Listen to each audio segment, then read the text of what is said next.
اللہ وبرکاتہ۔ الحمدللہ نحمده ونستعینه ونستغفره ونعوذ باللہ من شرور انفسنا ومن سیئات اعمالنا،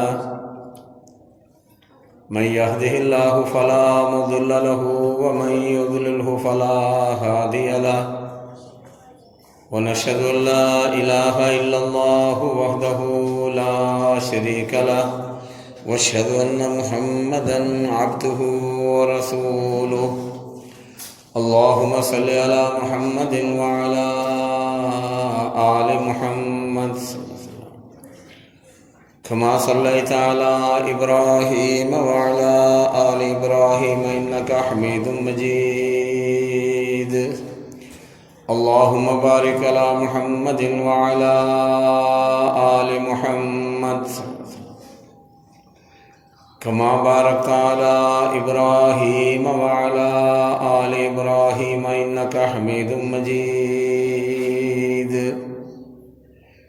رب اشرح لي صدري ويسر لي أمري واحلل عقدة من لساني يفقهوا قولي.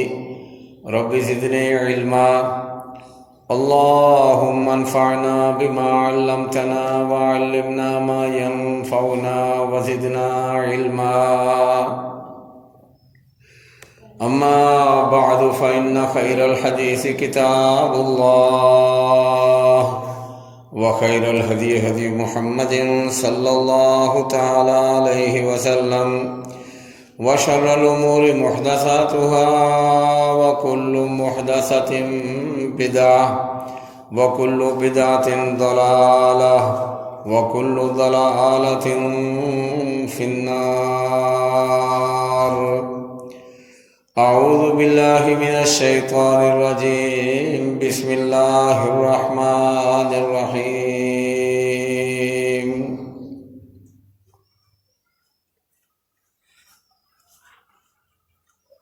قال فإن اتبعتني فلا تسألني عن شيء حتى أحدث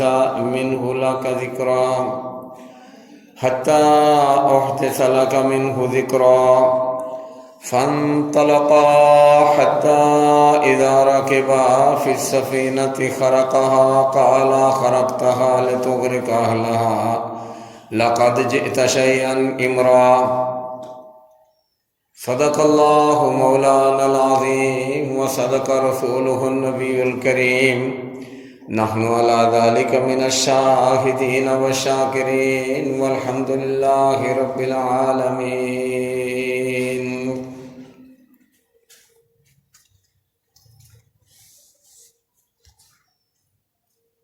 اللہ تعالیٰ کی حمد و ثنا اور رسول اکرم صلی اللہ علیہ وآلہ وسلم کی ذات گرامی پر انگنت لاتعداد بے شمار درود و سلام کے بعد، محترم سامعین کرام، میں نے اس سے پہلے والے خطبہ جمعہ میں خضر اور موسیٰ علیہ السلام کا ذکر قرآن پاک سے بیان کیا تھا، اور مختلف قسم کے مسائل اور استدلال کر کے آپ کے گوش گزار کیے تھے.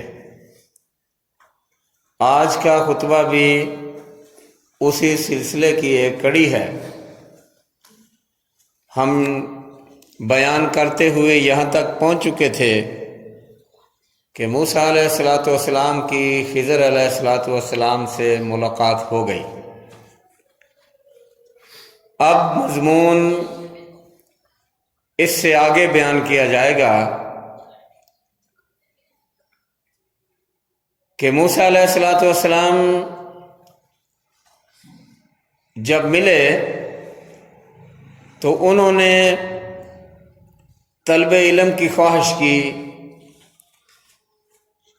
کہ جو کچھ اللہ عز و جل نے تمہیں علمی دولت سے نوازا ہے مجھے بھی عنایت فرمائیں، مجھے پڑھائیں، مجھے اس کی تعلیم دیں۔ تو انہوں نے آگے سے جواب دیا کہ نہیں، مجھے تو کوئی اعتراض نہیں ہے، میں تعلیم دینے کے لیے تیار ہوں، لیکن مسئلہ آپ کا ہے، آپ کا یہ مسئلہ ہے کہ جس چیز کا آپ کو علم نہیں ہے، مجھے اللہ عز و جل نے عنایت کیا ہے، جب میں وہ چیزیں ظاہر کروں گا تو وہ چیزیں ظاہر ہوتا دیکھ کر آپ صبر نہیں کر سکو گے۔ وجہ اس کی یہ تھی کہ کچھ چیزیں جو تمہاری شریعت میں گناہ ہیں اور میرے علم کے مطابق جو اللہ نے مجھے دیا ہے وہ عین قومی خدمت ہے، وہ قوم کی خدمت ہے، وہ لوگوں کی بھلائی اور خیر خواہی کی باتیں ہیں، لیکن وہی چیزیں آپ کی شریعت میں گناہ کبیرہ کا درجہ رکھتی ہیں، لہذا صبر کیسے ہوگا؟ آپ صبر نہیں کر پائیں گے۔ پھر بھی موسیٰ علیہ الصلوۃ والسلام نے گزارش کی کہ میں پوری کوشش کروں گا کہ صبر سے کام لوں،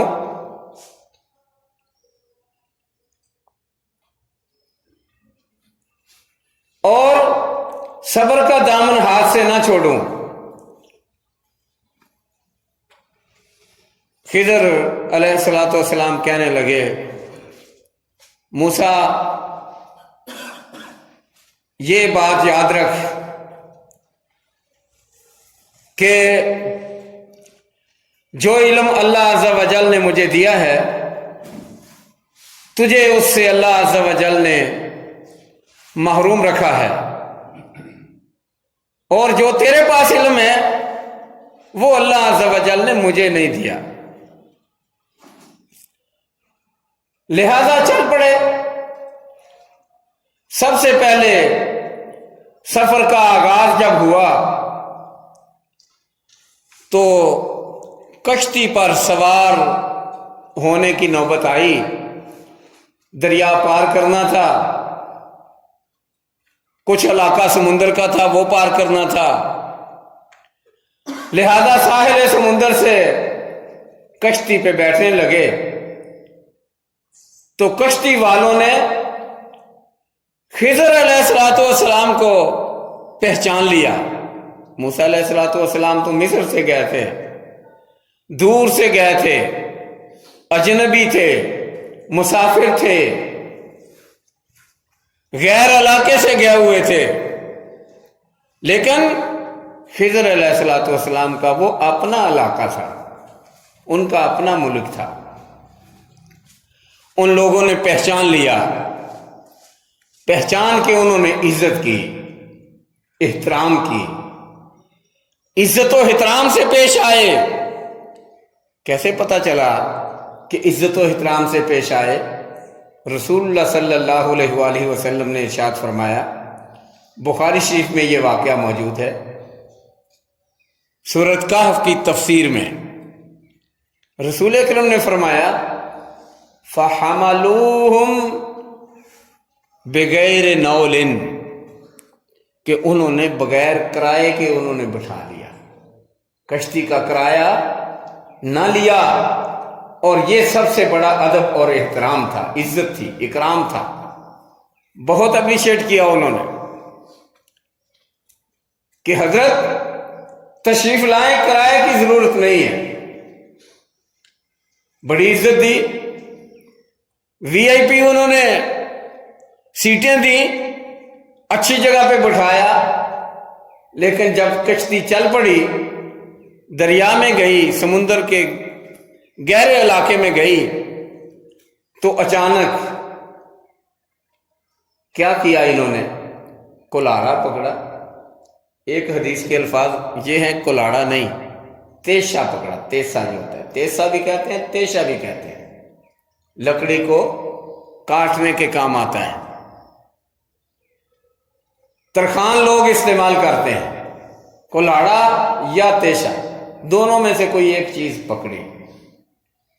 اور ایک حدیث میں الفاظ یہ بھی آتے ہیں کہ ہتھوڑا اور چھینی یہ پکڑی، یہ تینوں الفاظ ہیں حدیث میں، تھوڑا چھینی لیا یا کلاڑا لیا یا تیسا لیا، یہ تینوں الفاظ حدیث میں موجود ہیں۔ بہرحال کوئی ایسا آلہ ضرور لیا، ایسا ہتھیار ضرور لیا جس سے کشتی کا ایک پھٹا اکھاڑ دیا جائے، کشتی کا پھٹا اکھاڑ دیا، کشتی کو داغدار کر دیا، کشتی کو نکارہ بنا دیا، کشتی کا نقصان کر دیا، کشتی کو توڑ دیا۔ موسیٰ علیہ السلام کو بڑا غصہ چڑھا، یہ جوشیلے پیغمبر تھے اللہ تعالیٰ کے، جلالی طبیعت تھی، کہنے لگے کہ ان لوگوں کو آپ نے کیا سزا دی ہے جنہوں نے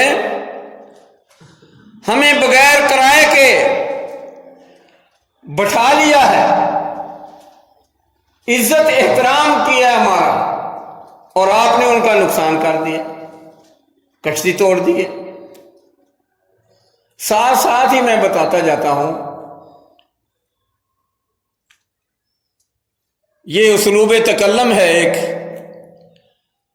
کہ ساتھ ساتھ اگر کلیئر ہوتا جائے تو پھر واقعہ ذہن نشین رہتا ہے، یاد ہو جاتا ہے، اور اگر دور جا کے پھر اس کی تشریح کی جائے تو اس میں ذرا دقت ہوتی ہے، اس میں بعض اوقات معاملہ سمجھ میں نہیں آتا۔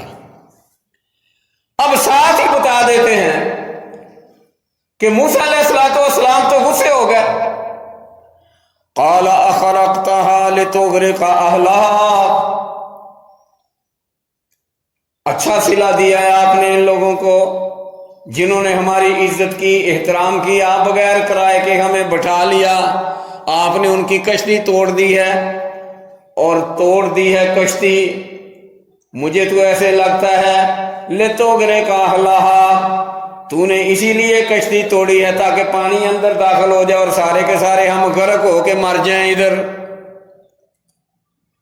بابا کیوں مارن لگے سن؟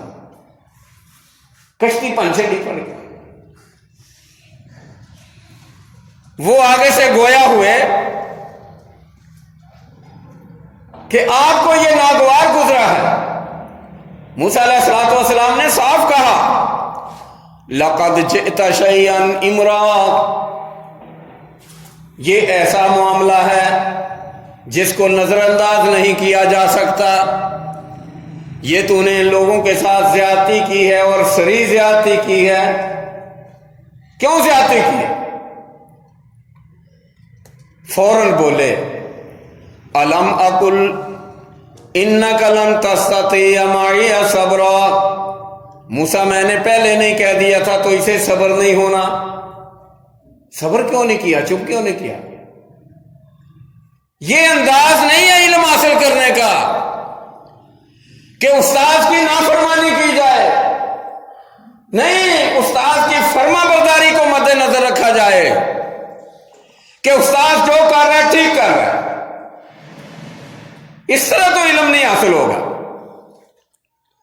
فوراً اپنی غلطی کا احساس ہوا، فرمانے لگے لا تؤاخذنی بما نسیت ولا ترہقنی من امری عسرا، بس ایک بار جانے دیں، جو ہو گیا سو ہو گیا، میں بھول گیا ہوں، بھول چوک معاف کر دیں، آئندہ ایسا نہیں ہوگا۔ اب یہ تو تھا ان کا آپس کا مکالمہ۔ اب اس میں حکمت کیا تھی؟ حکمت یہ تھی کہ بادشاہ تھا ایک اس علاقے میں، اس کو کوئی ضرورت پڑ گئی کہیں سیر سپاٹے کو جانے کے لیے، ویسے مہمان کہیں جانے کے لیے، آپ کو پتہ بادشاہ جو جاتے ہیں تو 100 سواری ساتھ لے کے جاتے ہیں، جب ان کو ضرورت پڑتی ہے تو لشکر کے لشکر ساتھ لے کے جاتے ہیں۔ اس نے بھی کہیں جانا تھا اور نام تھا اس کا ہودد بن بدد، یہ بادشاہ کا نام تھا، یہ یاد رکھ لیں، عام طور پہ نہیں بتایا جاتا۔ وہ بادشاہ تھا ہودد بن بدد، یہ ایس بن اسحاق بن ابراہیم علیہ السلام، یعنی یہ ابراہیم علیہ السلام کا پڑپوتا تھا۔ یہ ظالم بادشاہ تھا، پورے علاقے میں دہشت تھی اس کی۔ اس نے کہیں جانا تھا، ضرورت تھی، اس نے کہا جو کشتی آئے نا صحیح سالم بالکل ٹھیک ٹھاک، اس کو ادھر روک لو، چھین لو۔ وہ مالکوں سے کشتی چھین کے ادھر سٹاک کر رہے تھے، اس کے کارندے، اس کے نوکر ملازم، ہر صحیح کشتی جو تھی وہ چھین کے ادھر لنگر انداز کر رہے تھے۔ اللہ عز و جل نے خضر علیہ السلام کو یہ بات باور کروا دی، سمجھا دی، القاء کر دی، وحی کر دی کہ کشتی توڑ دی جائے تاکہ اس کشتی کو نکارہ سمجھ کے بادشاہ کے جو ملازم ہیں وہ چھوڑ دیں۔ ایسا ہی ہوا۔ جب لنگر انداز ہونے لگی، انہوں نے جائزہ لیا، چیک کیا کشتی کو، آگے سے پیچھے سے نیچے سے اوپر سے دیکھا تو وہ ایک جگہ سے ٹوٹی ہوئی تھی۔ کہہ دیا لے جاؤ لے جاؤ، ہمیں نہیں ضرورت اس کی، لے جاؤ۔ جان چھوٹ گئی۔ پھر حدیث میں یہ آتا ہے کہ جب وہاں سے گزر گئی، چیک پوسٹ سے آگے گزر گئی، پھر وہی پھٹا پکڑا اور انہوں نے لوک کے ساتھ گرم کر کے اس کو جوڑ دیا۔ ایک حدیث کے الفاظ یہ ہیں کہ نہیں، سیسا، تانبا اور پتل، اس کو سیسا کہا جاتا ہے، تانبا اور پتل، اس کو گرم کر کے بالکل پانی طرح اس کو کر کے پھٹا رکھ کے اس کے اوپر بہا دیا گیا اور جوڑ لگا دیا گیا، کشتی کو درست بھی کر دیا اور بادشاہ سے چھڑا بھی لی۔ وہ پکڑ بھی نہ پایا، کشتی کو درست بھی کر دیا۔ اور وجہ کیا تھی؟ ضرورت کیوں پیش آئی؟ یہ خدمت خلق ہے، یہ ضعیفوں کی مدد ہے۔ وہ یتیم بچے تھے، روزگار ان کا یہ تھا کہ ایک کنارے سے دوسرے کنارے مسافروں کو کشتی پر بٹھا کر وہ سفر کرواتے تھے۔ اگر وہ ان کا روزگار کشتی چھین لی جاتی تو وہ بیچارے پریشانی کا شکار ہو جاتے۔ یتیم تھے، وہی روزگار تھا، اس کے علاوہ کوئی روزگار نہیں تھا۔ وہ مسکین تھے، اس لیے یہ ساری صورتحال پیش آئی۔ اس کے بعد پھر اس کے آگے چل دیے، آگے جب چل دیے، کشتی سے اتر کر فَانْطَلَقَا حَتَّى إِذَا لَقِيَا غُلَامًا فَقَتَلَهُ قَالَ قَتَلْتَ نَفْسًا زَكِيَّةً بِغَيْرِ نَفْسٍ لَقَدْ جِئْتَ شَيْئًا نُكْرًا۔ موسیٰ علیہ السلام نے دیکھا کہ بچے کھیل رہے ہیں، خضر علیہ السلام اس کے پاس سے گزرے، ایک بچے کو پکڑا، پہلے تو دونوں ہاتھوں سے اس کے سر کو اس طرح کر کے مارا، دونوں طرف سے کانوں سمیت اس طرح مارا، سر اس کا کچلا گیا۔ ابھی اس کو مونچھیں داڑھی نہیں آئی تھی، کھیلنے والا بچہ تھا، بازاروں میں گلیوں میں جو کھیلنے والے ہوتے ہیں، گراؤنڈوں میں کھیلنے والے بچے، وہ عمر تھی اس کی، ابھی وہ بالغ نہیں ہوا تھا، نابالغ بچہ تھا، لم یبلغ الحلم، حدیث میں الفاظ آتے ہیں کہ ابھی وہ بالغ بھی نہیں ہوا تھا۔ اس کا سر جو ہے وہ توڑ دیا اور پھر پکڑا اتنے غصے سے، اوپر اٹھایا ایک ہاتھ سے ایسے اور نیچے پٹک دیا زمین پر، پتھر کے اوپر، وہ تڑپ کے وہیں مر گیا۔ اب قتل ہوتا دیکھ کر نبی کیسے چپ کرے؟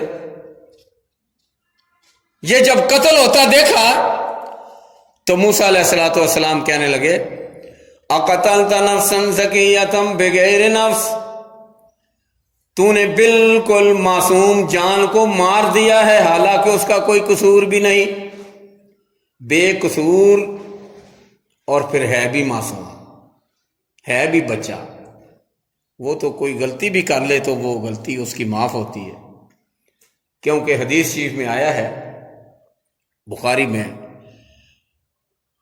حدیث ہے، حضرت عائشہ رضی اللہ تعالی عنہا بیان کرتی ہیں، رفع القلم عن ثلاث،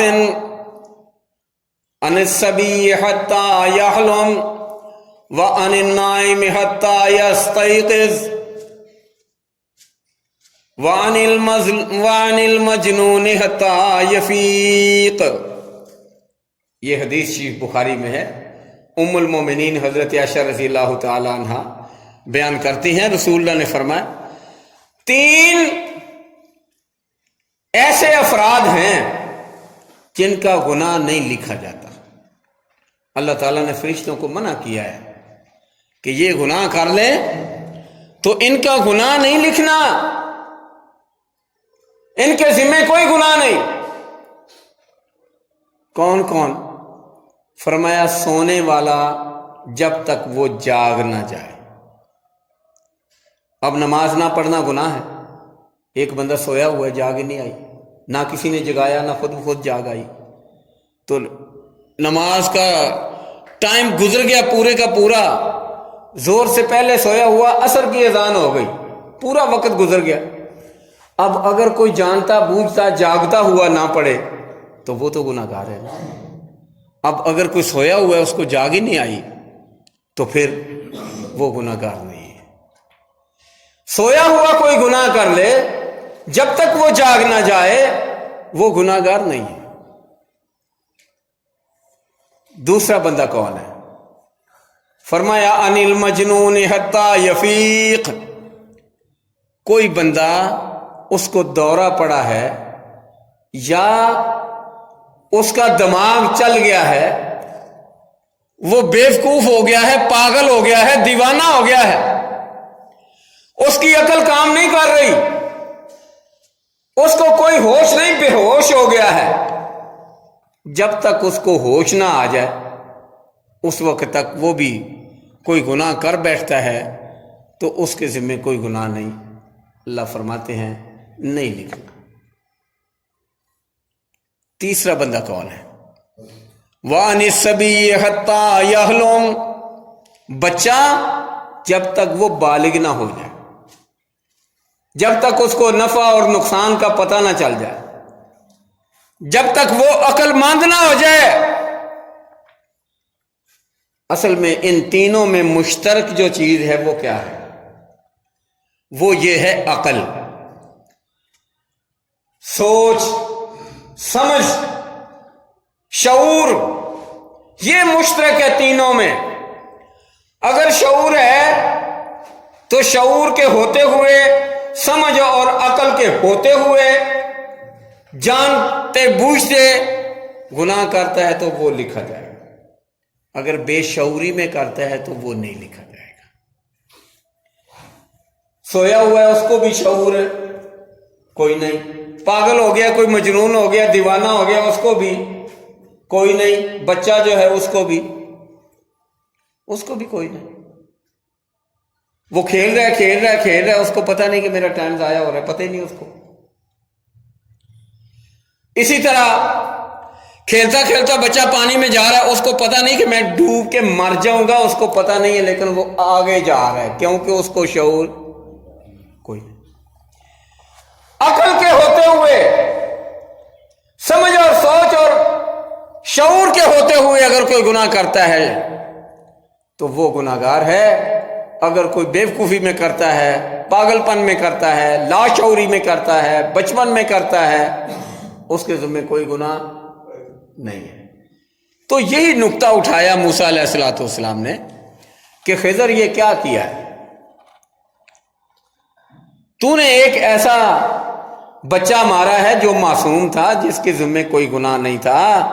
اگر اس نے کوئی گناہ کیا ہوتا، کوئی بندہ مارا ہوتا تو اس کے بدلے میں مار دیتا، کوئی بات نہیں تھی۔ اقتلت نفسا زکیۃ بغیر نفس، ایسے بندے کو مارا ہے جس نے کوئی بندہ نہیں مارا ہوا، جس نے قتل نہیں کیا ہوا، اس کو قتل کر دیا، اور پھر وہ معصوم ہے۔ یہ تو بالکل بات ماننے کے قابل نہیں ہے۔ جو بھی توجیہ پیش کرو یہ عقل سے باہر ہے کہ ایک بندے کو مار دیا۔ انہوں نے پھر آگے سے وہی وعدہ جو کیا ہوا تھا دہرایا۔ قال الم اقل لك انك لن تستطيع معي صبرا، کہ کہا نہیں تھا تم صبر نہیں کر پاؤ گے۔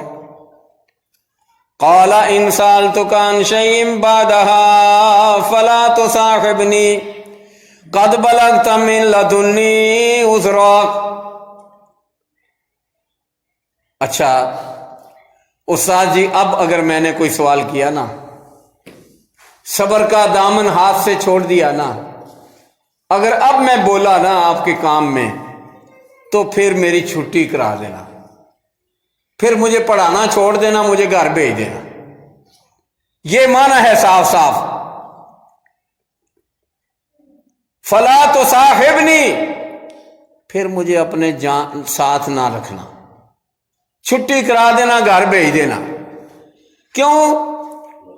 میں اپنی بات پہ قائم رہتا ہی نہیں ہوں، میں صبر کر سکتا ہی نہیں۔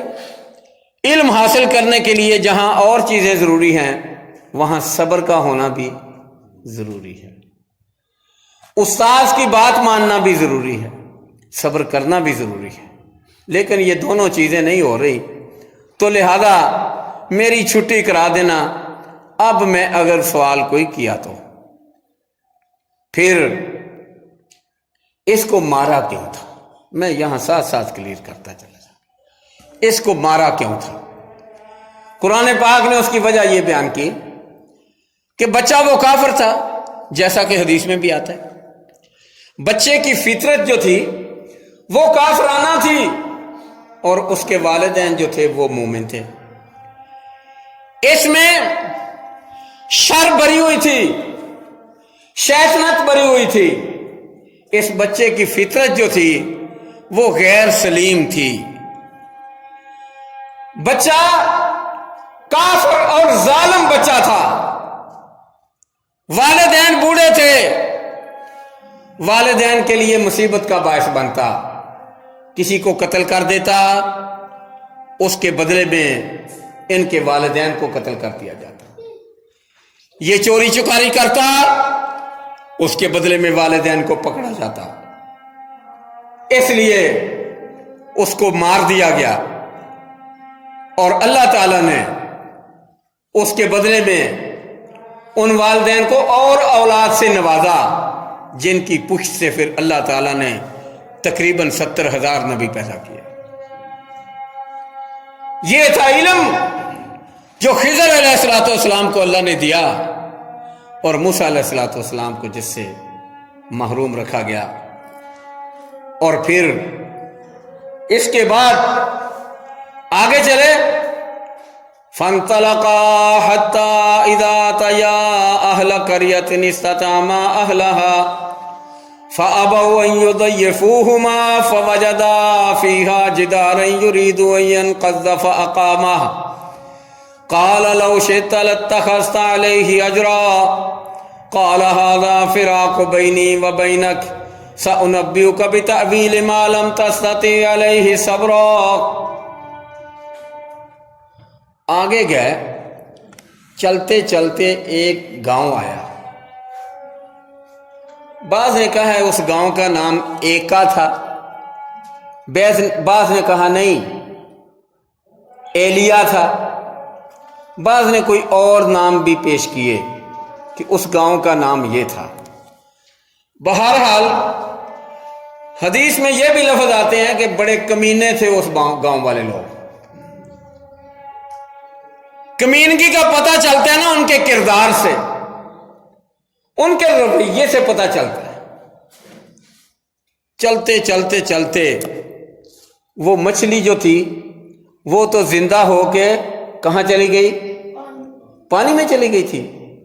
تو وہی پکا کے لائے تھے کھانے کے لیے، تو کھانا تو دریا میں چلا گیا۔ اب بھوک لگی تھی، ایک دن، 2 دن، 3 دن، پتہ نہیں کتنے دن چلتے رہے، سفر جاری تھا۔ گاؤں آیا، امید لگا دی کہ ان سے کوئی کھانا طلب کرتے ہیں کہ ہم مسافر ہیں، کچھ نہ کچھ ہمیں کھانے کو دو، ہمیں مہمان بنا لو۔ نہیں، مہمان بنانا تو کوئی بات نہیں، مسافر ہیں، مسافروں کو کھانا دینا جو ہے وہ بڑا صدقے کا کام ہے، نیکی کا کام ہے، مسافروں کو کھانا کھلاؤ۔ فَأَبَوْا أَن يُضَيِّفُوهُمَا، انہوں نے کہا نہیں نہیں نہیں نہیں، ہمارے تم کو چاچے بابے نہیں لگتے، ہمارے کو رشتہ دار ہو تم، دوڑ جاؤ، ہم نے کبھی کھانا نہیں کسی کو کھلایا۔ تو یہ رویہ کمینوں کا نہیں تو اور کن کا ہے؟ حدیث میں آتا ہے کمینوں کا گاؤں تھا، الناس اللئام، کمینی حرکتیں تھیں ان کی، انہوں نے کھانا نہیں کھلایا۔ اب یہ تو اللہ والے تھے، ان کو کھانا نہیں ملا گاؤں والوں کی طرف سے، لیکن گاؤں میں ایک ضرورت پیش آ گئی۔ وہ ضرورت کیا تھی؟ چلتے چلتے چلتے بازار میں جا رہے ہیں، ایک دیوار وہ جھک گئی ہے ایسے، ابھی گری کے گری، گرنے کے قریب ہے۔ خضر علیہ السلام نے موسیٰ علیہ السلام سے کہا کہ آؤ میرے ساتھ اس دیوار کو بنا دے، سیدھا کر کے کھڑا کر دے۔ یہ بیچارے مسکین بچے ہیں، یتیم بچے ہیں، والدین ہے نہیں ان کا بھی، دیوار ان کے گھر کی گرنے والی ہے، ہم چلے گئے تو یہ گر جائے گی۔ تو جو لوگ مسافروں کو کھانا نہیں کھلاتے وہ مسکینوں کی دیواریں کیسے بنائیں گے؟ یہ اندازہ ہو جاتا ہے نا کہ ان کا رویہ ہمارے ساتھ ایسا ہے تو مسکینوں کے ساتھ کیسا ہوگا، جن کی دیوار ہے، یتیموں کے ساتھ کیسا ہوگا۔ کسی نے نہیں بنانی، موسیٰ آؤ بنا دیں۔ موسیٰ علیہ السلام نے فوراً فرمایا، کیا کہا؟ قال لو شئت لاتخذت علیہ اجرا، انہوں نے جو رویہ ہمارے ساتھ کیا ہے وہ اچھا نہیں کیا، تو اگر آپ چاہتے تو اس کی مزدوری لے لیتے، اجرت لے لیتے کہ دیوار بنا دیتے ہیں، ہمیں 200-400 500 ہمیں مزدوری دو، اور یہ جائز بھی تھا، ناجائز بھی نہیں تھا۔ لے لیتے تو اس کا ہم کھانا کھا لیتے، ہوٹل سے جا کے، کسی بھی جگہ سے جا کے کھانا خریدتے، کھانا کھا لیتے، فروٹ خریدتے، کچھ کھانے کی چیز لے لیتے۔ لیکن آپ نے مفت میں، انہوں نے کیا کیا اور ہم ان کے ساتھ کیا کریں؟ بابا آپ ہی بنا، میں تو نہیں بن دی، جواب دیتا۔ خضر علیہ السلام نے اکیلے نے وہ دیوار بنائی، بنا دی دیوار۔ حدیث میں آتا ہے اور اس میں بھی وضاحت موجود ہے قرآن پاک میں بھی،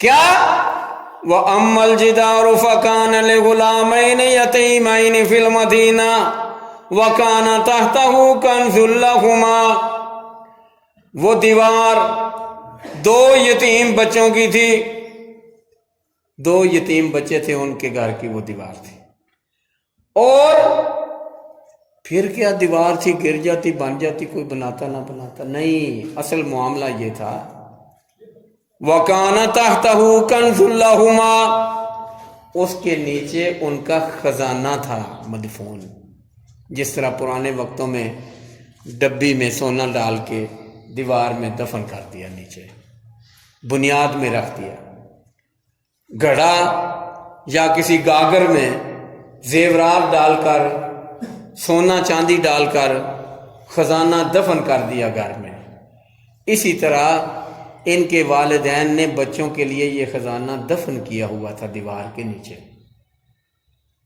تو اگر وہ دیوار گر جاتی، بچے چھوٹے سے جو لوگوں کو کھانا تک نہیں کھلاتے، وہ ان کی خزانے کی حفاظت کیسے کرتے؟ وہ لوٹ مار کر کے لے جاتے۔ اس لیے وہ بچانے کے لیے اللہ تعالیٰ نے یہ علم خضر علیہ السلام کو دے دیا کہ معاملہ یہ ہے، آپ اس کو اس طرح کر کے سمیٹیں، دیوار جو تھی وہ درست کر دی۔ اور کس لیے درست کی؟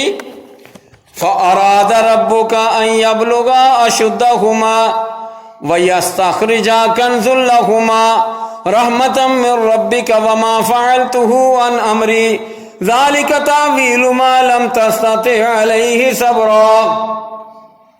موسیٰ، یہ کام میں نے اپنے پاس سے نہیں کیا، نہیں اپنے پاس سے کیا، یہ اللہ تعالیٰ نے مجھے علم عنایت کیا ہے، اللہ نے بتایا ہے، اللہ نے رہنمائی کی ہے، اللہ کی وحی سے یہ کام میں نے کیا، دیوار بنا دی کہ جب بچے بڑے ہو جائیں گے، طاقتور ہو جائیں گے، اس قوم کے فرد بن جائیں گے، معاشرے کا مقابلہ کرنے والے ہو جائیں گے، جوانی کو پہنچ جائیں گے، تو پھر یہ اپنا خزانہ یہاں سے نکال لیں گے۔ اور یہ اللہ تعالیٰ کی خاص رحمت ہے ان پر کہ اللہ تعالیٰ نے ان کے لیے خزانہ محفوظ کر دیا ہے۔ اور یہ وہ چیزیں ہیں جن پر موسیٰ تو نے صبر نہیں کیا، تو میں نے تجھے بتا دی۔ یہ اللہ تعالیٰ نے مجھے علم دیا ہوا ہے جو کتابی علم نہیں ہے، جو علم خفی ہے، پوشیدہ علم ہے، وہ اللہ جس کو چاہے نواز دیتا ہے، مجھے اللہ نے وہ نوازا ہوا ہے۔ اور اتنی دیر کو ایک چڑیا آئی، اس چڑیا نے سمندر سے ایک چونچ پانی کی بھری، پانی چونچ میں بھر کے اڑ گئی۔ موسیٰ علیہ السلام سے مخاطب ہو کے خضر علیہ السلام کہنے لگے، یہ ایک اچھے استاذ کی خصلت ہوتی ہے، ایک اچھے استاذ کی اچھی عادت ہوتی ہے، ایک ماہر استاذ کا یہ طریقہ کار ہوتا ہے کہ وہ اپنے شاگرد کو سمجھانے میں کوئی کوتاہی نہیں کرتا، اس کی تعلیم و تربیت میں کسی قسم کی کوئی کوتاہی نہیں برتتا۔ کوئی بھی موقع ہو، اس کو پتہ چلے کہ اس انداز سے یہ بچہ سمجھ جائے گا، یہ میرا شاگرد سمجھ جائے گا، تو اس کو فوراً وہ سمجھاتا ہے۔ یہ نہیں کہتا کہ چلو چلو ابھی آگے جانا ہے، ابھی ٹائم نہیں ہے، پھر صحیح نہیں، وہ موقع ہاتھ سے نہیں جانے دیتا کہ ابھی اس کو سمجھا دو۔ تو اسی لیے خضر علیہ السلام نے فوراً کہا، موسیٰ یہ چڑیا دیکھی؟ ہاں دیکھی۔ چڑیا نے کیا کیا ہے؟ چڑیا نے سمندر سے ایک چونچ پانی کی بھری ہے اور پھر اڑ گئی۔ فرمانے لگے، موسیٰ مجھے بتا سکتے ہو چڑیا نے جو چونچ بھری ہے پانی کی سمندر سے، تو سمندر کا کتنا پانی جو ہے وہ کم ہو گیا؟ کہنے لگے نہیں، یہ تو اندازہ نہیں ہو سکتا کہ اتنے پرسنٹ ختم ہوا ہے، پانی کم ہوا ہے، کوئی اندازہ نہیں، کوئی بھی نہیں لگا سکتا۔ خضر علیہ السلام نے کہا کہ موسیٰ ایک چونچ پانی چڑیا کے منہ میں گیا؟ ہاں گیا۔ کہاں؟ پھر کام تو ہوا ہے نا۔ یہ الگ بات ہے کہ ہمیں نہیں پتا چلتا کتنا کام ہوا ہے، لیکن کام ہوا ہے۔ اور یاد رکھ، میرا علم، تیرا علم اور دنیا جہان کے تمام عالموں کا علم، وہ عالم جن ہوں، وہ فرشتے ہوں، وہ انسان ہوں، وہ حیوان ہوں، حیوانوں کو بھی علم ہوتا ہے۔ یہ کبھی پھر آپ کو سنائیں گے کہ کیسے ہوتا ہے، ان کو بھی علم ہوتا ہے۔ اللہ تعالیٰ نے دیا ہوا ہے، اللہ تعالیٰ نے سکھایا ہوا ہے۔ قرآن پاک میں بڑی مثالیں ہیں اس کی، ایک دو دے ہی دیتا ہوں۔ یہ جو چیونٹی ہے، سب سے چھوٹی مخلوق، اس کو بھی اللہ نے علم دیا ہے۔ جب اتنی چھوٹی مخلوق کو دیا ہے تو بڑی مخلوق کو تو پھر اور زیادہ دیا ہوگا۔ قرآن پاک میں ہے سورہ نمل میں کہ سلیمان علیہ السلام اپنے لاؤ لشکر کے ساتھ باہر نکلے تو راستے میں چیونٹیوں کی بلیں تھیں، کیڑیاں دیاں کھڈاں سن۔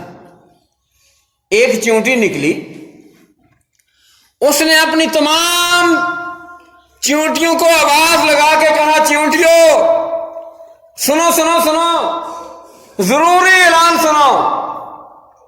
کیا اعلان ہے؟ لا یختمنکم سلیمان وجنودہ وہم لا یشعرون۔ جلدی جلدی اپنی بلوں میں چلی جاؤ۔ سلیمان علیہ السلام آ رہے ہیں اپنی فوجوں کے ساتھ، تو ان کے پاؤں کے نیچے آ کے کہیں تم کچلی نہ جانا، جان اپنی بچاؤ اور بلوں میں چلی جاؤ۔ یہ علم کس نے دیا؟ اللہ نے دیا۔ کس کو؟ چیونٹی کو۔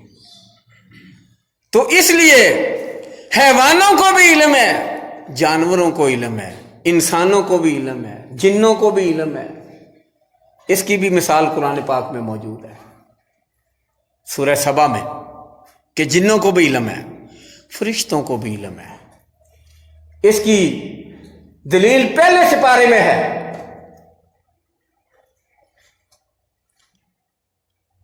جب اللہ تعالیٰ نے آدم علیہ السلام کو سارے ناموں کی تفصیل بتا دی، ناموں کا علم دے دیا، فرشتوں سے کہا کہ بتاؤ ان چیزوں کا نام کیا ہے، تو فرشتوں نے آگے سے کیا جواب دیا؟ لا علم لنا الا ما علمتنا۔ الہی ان چیزوں کا ہمیں کوئی علم نہیں ہے، کوئی نام شام نہیں آتا ہمیں ان چیزوں کا، ہمیں تو وہ علم ہے جو تو نے ہمیں دیا ہے بس۔ اس کا مطلب ہے کہ فرشتوں کو بھی اللہ نے علم دیا ہے، جن کا انہوں نے اقرار کیا ہے کہ یا اللہ جو علم تو نے ہمیں دیا ہے اس کا ہمیں پتہ ہے، جو تو نے ہمیں نہیں بتایا اس کا ہمیں پتہ نہیں۔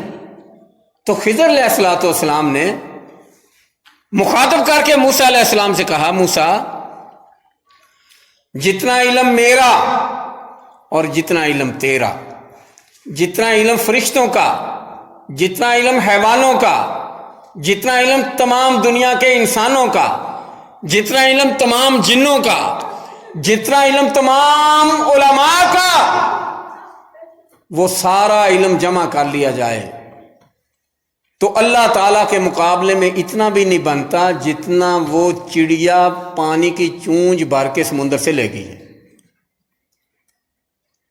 اللہ کے علم کے مقابلے میں اتنا بھی نہیں ہے۔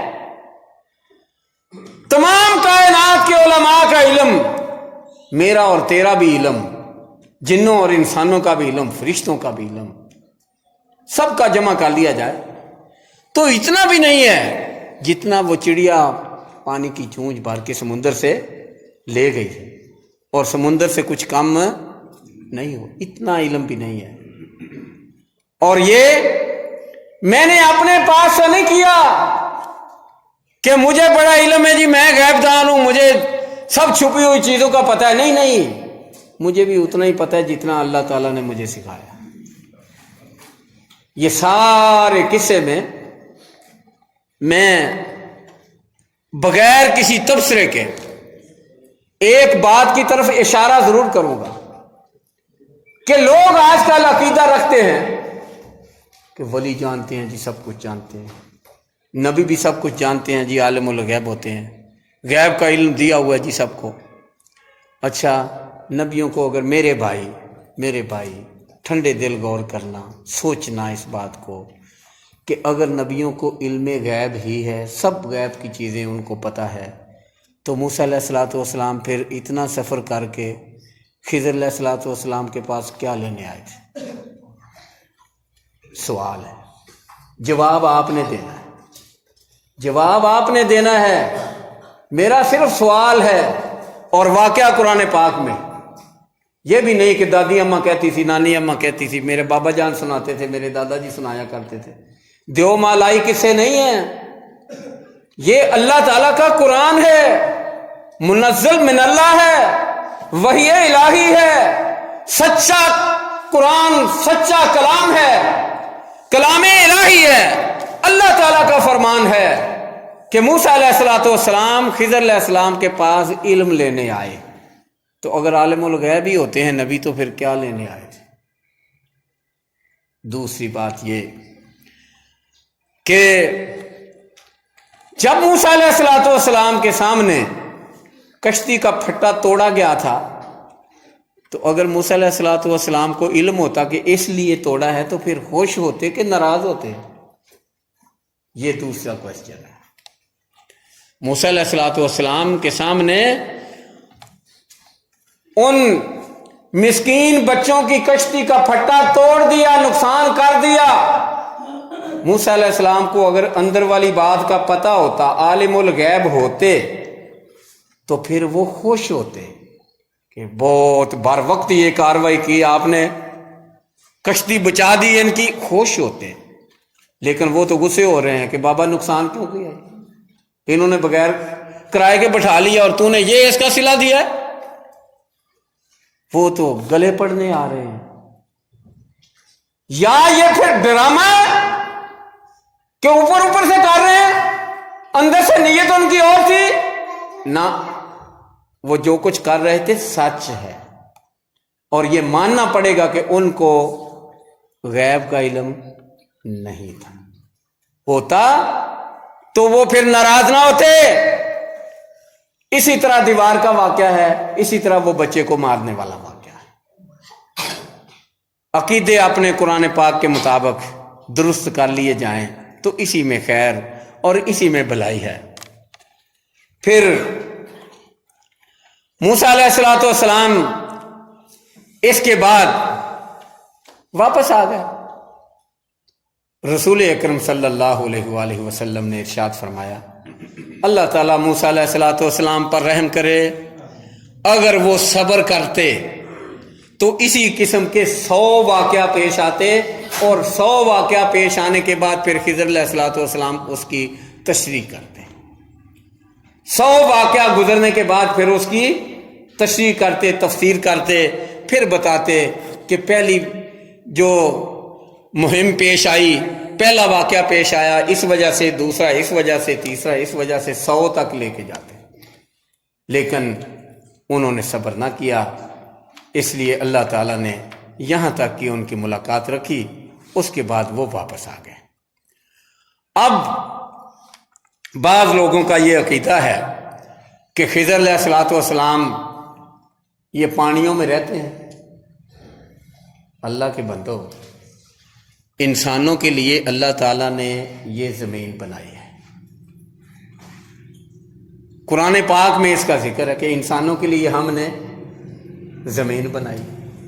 وہ کون سے انسان ہیں جنہوں کے لیے پانی بنائے، جاؤ پانی میں رہو، یہ پانی کے جانور ہیں تم؟ یہ کیسا تماشا ہے؟ اللہ تعالیٰ نے آدم علیہ الصلوۃ والسلام کو نسل انسانی کا باپ بنایا، اول بشر بنایا، نسل انسانی وہاں سے شروع ہوئی، ہم سب آدم کی اولاد ہیں، اور آدم علیہ الصلوۃ والسلام کو کہاں اتارا گیا تھا؟ ہیں؟ زمین پہ اتارا گیا کہ کہیں سمندر پہ پھینک دیا گیا؟ اور زمین پہ، لہذا ان کی اولاد بھی زمین پہ ہے۔ یہ بات قطعاً غلط ہے کہ وہ جی سمندر میں رہتے ہیں، یہاں سے ٹبکی لگاتے ہیں تو وہاں جا نکلتے ہیں، وہاں سے ٹبکی مارتے ہیں تو وہ ہندوستان میں آ جاتے ہیں، وہاں سے ٹبکی مارتے ہیں تو وہ افریقہ میں ٹر جاتے ہیں، امریکہ میں ٹر چلے جاتے ہیں۔ میرے بھائیوں، یہ بلا دلیل چیزیں ہیں۔ ایک عقیدہ یہ، دوسرا عقیدہ کیا ہے؟ غلط عقیدہ وہ یہ ہے کہ نہیں جی خضر تو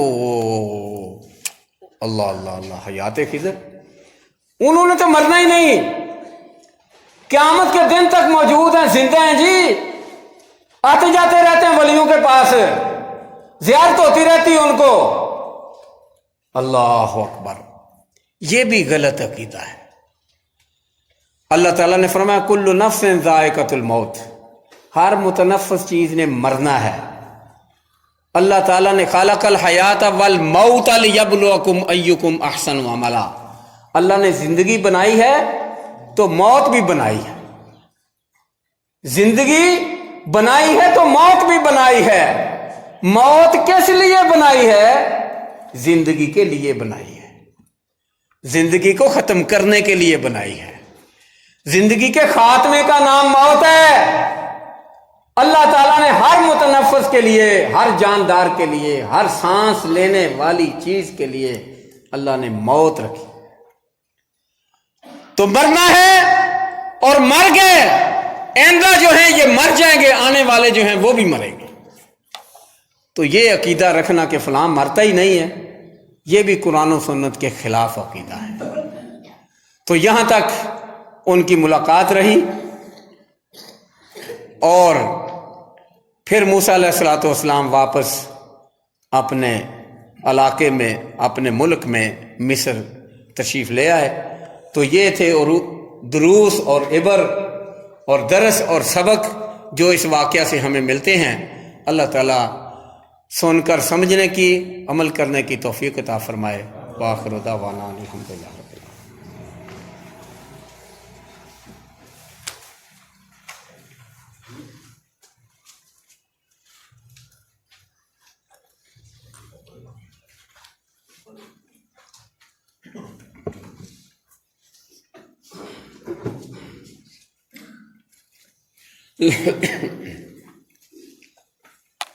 الحمدللہ۔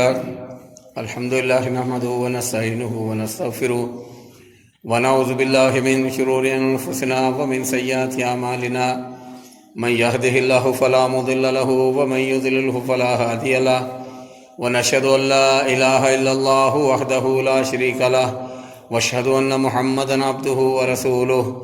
اللہم صلی علی محمد وعلی آل محمد كما صليت على إبراهيم وعلى آل إبراهيم إنك حميد مجيد، اللهم بارك على محمد وعلى آل محمد كما باركت على إبراهيم وعلى آل إبراهيم إنك حميد مجيد۔ رب اشرح لي صدري ويسر لي أمري واحلل عقدة من لساني يفقهوا قولي، رب زدني علما، اللهم انفعنا بما علمتنا وعلمنا ما ينفعنا وزدنا علما۔ اما بعد فإن خير الحديث كتاب الله وخير الهدي هدي محمد صلى الله تعالى عليه وسلم۔ محترم سامعین کرام، پچھلا جمعہ جو میں نے ادھر پڑھایا تھا، ایک ساتھی نے مسئلہ دریافت کیا تھا، اور میں نے وعدہ کیا کہ آئندہ جمعہ میں انشاءاللہ اس کی وضاحت کر دی جائے گی۔ تو پچھلا جمعہ حافظ صاحب نے پڑھایا، انہوں نے مجھے فون کر دیا تھا کہ میں آیا ہوا ہوں گجرانوالہ میں، تو جمعہ میں پڑھاؤں گا، آپ نہ آئیں۔ تو اس مسئلے کی وضاحت میں 2-4 منٹوں میں کرنا چاہوں گا۔ بھائی نے لکھا کہ آپ نے جنگی قیدی جو ہوتے ہیں، شرعی اعتبار سے ان کی آپ نے 3 قسمیں بتائی ہیں، جبکہ معروف 2 قسمیں ہیں۔ جنگی قیدیوں کے ساتھ کیا سلوک کیا جائے؟ 2 شکلیں ہیں۔ ایک یہ ہے کہ احسان کے طور پر مہربانی کرتے ہوئے، ترس کھاتے ہوئے ان پر ویسے ہی چھوڑ دیا جائے بغیر کچھ لیے، اس کو کہتے ہیں احسان۔ دوسری شکل یہ ہے کہ تاوان جنگ لے لیا جائے، معاوضہ لے لیا جائے کہ ہر قیدی جو ہے وہ 10,000 5,000 50,000 جتنا بھی مقرر ہو جائے اتنا ادا کرے اور گھر چلا جائے۔ آپ نے کہا کہ 3 شکلیں، وہ تیسری کون سی ہے؟ تیسری شکل بھی موجود ہے، اور رسول اللہ صلی اللہ علیہ وآلہ وسلم پہ کے زمانے میں بھی اس پر عمل ہوتا رہا، بعد میں بھی ہوتا رہا، اور وہ زیادہ دیر چل نہیں سکی۔ وہ یہ ہے کہ ان کو غلام بنا لیا جائے۔ غلام آزاد کرنے کا جو کنسپٹ موجود ہے اسلام میں اور اسلامی تاریخ میں، وہ یہی ہے کہ ان کو غلامی میں لے لیا جائے، لیکن غلام کو غلام رکھنے میں اجر نہیں ہے، غلام کو آزاد کرنے میں اجر ہے۔ تو لہذا وہ سلسلہ لمبا نہ چل سکا، پھر ان کو آزاد کر دیا گیا اور ان کو غلام نہ رکھا گیا۔ یہ تیسری شکل ہے میرے بھائیوں، کہ جنگی قیدی مسلمانوں کی جو گرفت میں آئیں، مسلمان لشکروں کی گرفت میں جو آئیں جنگی قیدی غیر مسلم، 3 شکلیں ہیں ان کی۔ پہلی شکل احسان کے طور پر چھوڑ دیا جائے، دوسری شکل تاوان جنگ لے کر ان کو چھوڑا جائے، مفت میں نہ چھوڑا جائے، اور یہ رسول اللہ صلی اللہ علیہ وسلم کے دور میں دونوں شکلوں پہ عمل ہوا۔ تیسری شکل یہ ہے کہ ان کو غلامی میں رکھا جائے۔ غلام رکھنا بنانا جنگی قیدیوں کو جائز ہے، یہ درست ہے، اور یہ ایسا ہوتا رہا ہے، لیکن یہ زیادہ پمپ نہ سکا، کیونکہ اسلامی تعلیم کا جب خلاصہ دیکھا جائے تو غلاموں کو غلام رکھنے میں اجر بالکل نہیں ہے، غلاموں کو آزاد کرنے میں اجر ہے۔ لہذا اجر حاصل کرنے کے لیے انہیں بھی بعد میں چھوڑ دیا جائے، لیکن کچھ نہ کچھ عرصہ وہ غلامی میں، قید میں رہے۔ اس کی مثال رسول اللہ صلی اللہ علیہ وسلم کے زمانے میں بھی ہے کہ تاوان لے کر چھوڑ دیا گیا۔ کچھ لوگ بچ گئے جن کے پاس پیسے نہیں تھے اپنے آپ کو چھڑانے کے لیے، نہ ان کے گھر والوں کے پاس تھے، نہ کسی نے ان کی طرف سے پیسے پے کیے کہ اچھا جی یہ لے لو تاوان جنگ اور ان کو چھوڑ دو، کچھ بھی نہیں تھا۔ اب یہ اس تیسری شکل میں موجود ہے، ان کو نہیں چھوڑا گیا، ان کو رکھا گیا۔ یہ تیسری شکل ہے، رکھا گیا اور کہا گیا کہ ہمارے بچوں کو 10 بچوں کو لکھنا پڑھنا سکھا دو اور پھر آپ کو آزاد کر دیا جائے گا۔ اتنی دیر تک وہ قیدی کی زندگی میں رہے، غلامی کی زندگی میں رہے، اور جتنی دیر تک معاوضہ تعلیم کی شکل میں لے نہ لیا ان کو نہیں چھوڑا گیا۔